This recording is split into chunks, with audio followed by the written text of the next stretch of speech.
La Encuesta Nacional de Salud, o ENSANUD 2016, comenta que la complicación más frecuente entre las personas con diabetes fue la visión disminuida en 54.4%, seguido de ardor, dolor o pérdida de la sensibilidad en la planta de los pies hasta en un 40% de pacientes.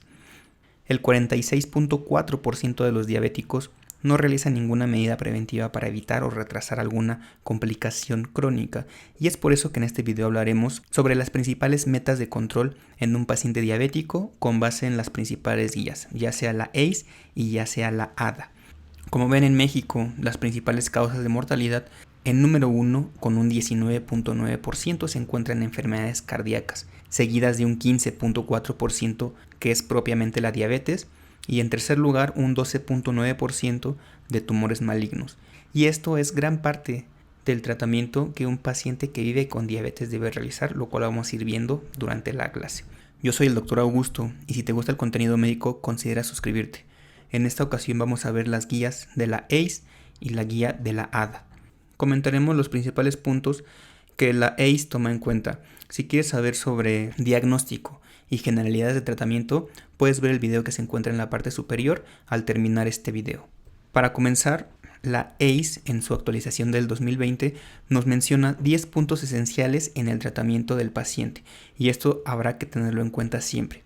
El primero será un cambio en el estilo de vida, lo cual incluye modificación en diferentes cosas como el control de peso, actividad física, dormir, etc. En el punto número 2 se establece el evitar la hipoglucemia, ya que esto puede condicionar algún problema agudo con los pacientes. En el punto número 3 se habla sobre evitar la ganancia de peso. Posteriormente, en el 4 es individualizar el tratamiento, y esto hace hincapié en que el tratamiento debe de ir individualizado para cada paciente. También establece que la meta para la mayoría de pacientes es llegar a una hemoglobina glicada menor o igual a 6.5 o lo más cercano a este número, y esto también individualizando, ya que no todos los pacientes podrán llegar a esta meta de control. También en el punto número 6 el tratamiento lo basan sobre todo en las metas de hemoglobina glicada, que ahorita vamos a ver. Se tiene que valorar los factores de riesgo cardiovascular, la enfermedad renal crónica y algunas otras enfermedades como enfermedades hepáticas y demás. También valorar las comorbilidades que tenga el paciente, y se sugiere llegar a una meta en 3 meses o menos. Y de hecho, esta es la forma en la cual el algoritmo dice que se va a valorar a cada paciente. Posterior a 3 meses de haber iniciado el tratamiento, se le valora, se hace el cambio o se ajusta. Y el tratamiento debe ser adecuado, esto con base en estado de cada paciente, ya sea el de comorbilidades y demás puntos que vamos a hablar. A medida de resumen nos especifica algo importante, que es la nutrición, y sobre todo en nutrición es mantener el peso óptimo, mantener una restricción calórica y hacer un plan de alimentación basado en cada uno de los pacientes. Este punto es importante tener a la mano a algún especialista en nutrición, ya que, como bien lo saben, el tratamiento de la diabetes es multidisciplinario, en donde un médico lleva a cargo, se puede decir, que la batuta. Hay mucho otro personal de salud que se encarga de realizar valoración, ya sea el nefrólogo, internista, neurólogo, nutriólogo, podólogo, etc. Se sugiere la actividad física, y esto es algo importante, mínimo 150 minutos a la semana de actividad aeróbica. Para esto se tiene que hacer un programa estructurado. Se pueden usar tecnologías como ahora las pulseras que miden la frecuencia cardíaca y van midiendo más o menos las calorías que podemos quemar. Y también se sugiere que el paciente duerma bien, de 6 a 8 horas. Se le sugiere todos los hábitos de higiene de sueño, además de tratar algunas alteraciones en la conducta, ya sea como ingesta excesiva de alcohol, y se sugiere dejar de fumar para todos los pacientes. Y si no, pues ya el paciente se incluye algún programa en donde se le dé reemplazo de nicotina con algunos parches o alguna otra cosa. Siempre recordar todos estos puntos al momento de que ustedes traten a un paciente con diabético, ya que es una valoración integral. No solamente es ajustar el tratamiento farmacológico para llegar a las metas, sino se tiene que ver al paciente con base en todas las alteraciones que podría llegar a tener. Y, por ejemplo, este es el algoritmo que nos dice la ACE para los pacientes que tienen sobrepeso. Si el paciente tiene un índice de masa corporal menor a 25, el paciente se encuentra en su peso y habrá que hacerle hincapié en que continúe con el estilo de vida adecuado. Si el paciente tiene un IMC mayor a 25, se puede estadificar ya sea en estadio 1, 2 o 3 con base en el IMC y sobre todo esto en las complicaciones que podría llegar a tener. Estas complicaciones, ¿cuáles son? Complicaciones cardiometabólicas o complicaciones biomecánicas. Si el paciente ya tiene alguna complicación cardiometabólica o alguna complicación biomecánica, pasaría a este lado del algoritmo en donde tendría alguna complicación más un IMC mayor a 25 y ya se estadifica si es de moderado, si es de medio a moderado o si es severo.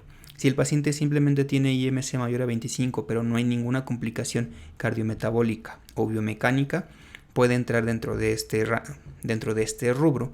Y en este rubro, para comenzar, lo pondríamos en estadio 1, en donde tendríamos que hacer hincapié en el cambios en el estilo de vida, y si el paciente no logra llegar a una meta óptima, ya se pasa al tratamiento médico. Y esto, una vez más, se va a individualizar con base en cada paciente, ya que el tratamiento médico puede ser con fentermina, orlistat, lorcaseína, fentermina topiramato, naltrexona o liraglutide de 3 miligramos. Esto es bastante importante ya que es uno de los fármacos que puede ayudar tanto para disminuir de peso como para poder controlar a los pacientes. Y ya si el paciente tiene un IMC mayor a 25 y no se logra llevar a cabo el objetivo de la meta, pues el paciente ya requerirá algún tratamiento quirúrgico, ya sea un procedimiento endoscópico, un bypass o una banda gástrica.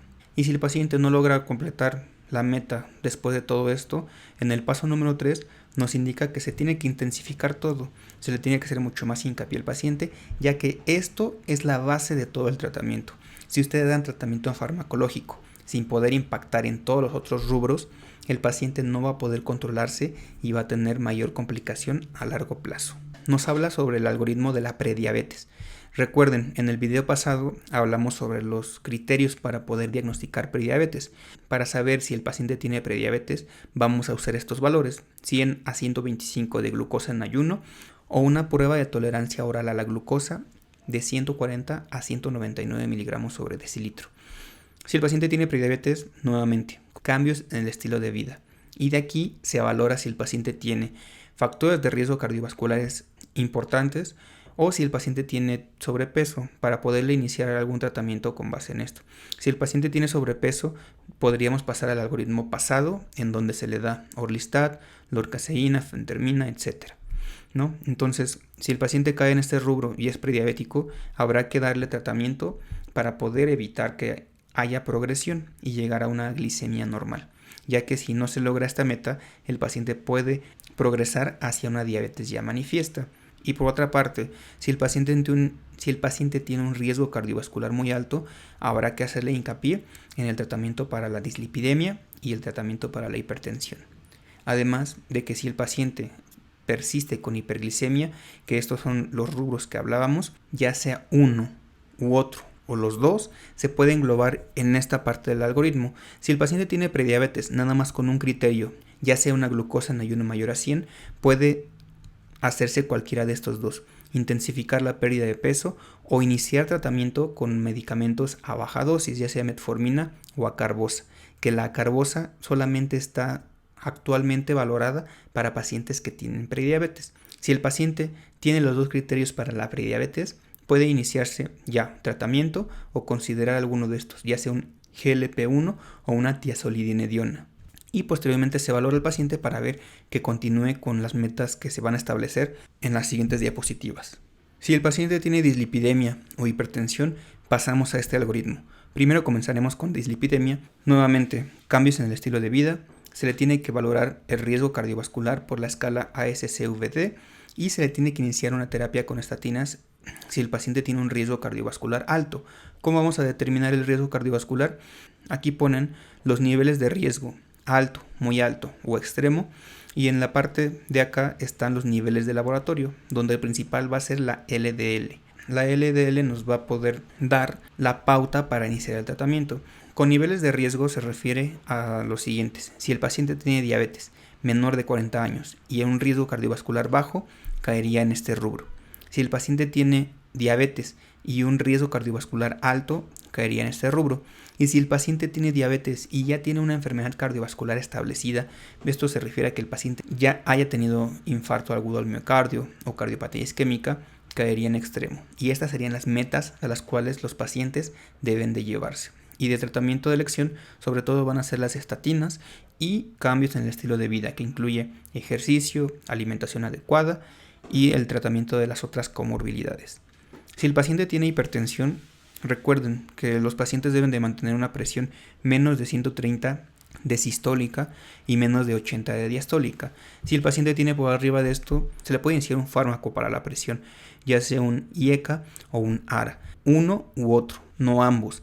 Y si el paciente después de 2 a 3 meses no logra la meta, se le tiene que intensificar el tratamiento, ya sea con una tiazida, con un beta bloqueador o con un antagonista de los canales de calcio, para poder llegar a una meta de control. Y si el paciente tiene una hipertensión mayor a 150/100, tiene que iniciar una terapia dual. Recuerden, el tratamiento de elección para la mayoría de pacientes que no tengan cardiopatía isquémica va a ser un IECA o ARA combinado con una tiazida. Y ahora bien, hablando del control glicémico. Y bueno, hasta aquí el video de esta ocasión, para no hacer un video de media hora, 20 minutos. Si les gusta el contenido, suscríbanse. Nos vemos en la siguiente parte. Hasta luego.